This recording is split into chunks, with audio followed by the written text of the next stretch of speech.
আমরা একটা গুনাহ বারবার করে ফেলি, খুব ভয় লাগে তখন।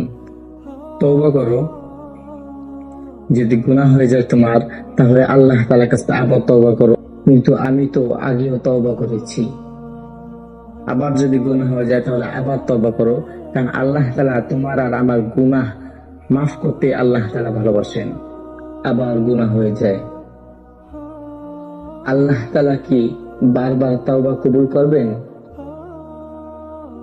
যতক্ষণ বান্দা আন্তরিকভাবে ফিরে না আসে।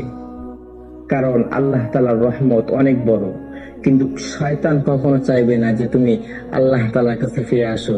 শয়তান চায় যাতে তুমি আল্লাহ তাআলার দরবার থেকে নিরাশ হয়ে যাও।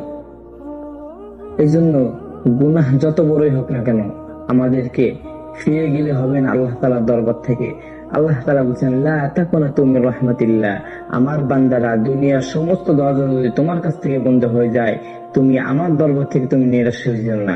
ইন্নাল্লাহা ইয়াগফিরুয যুনুবা জামিআ, কারণ আমি ক্ষমাশীল এবং আমি পরম দয়ালু।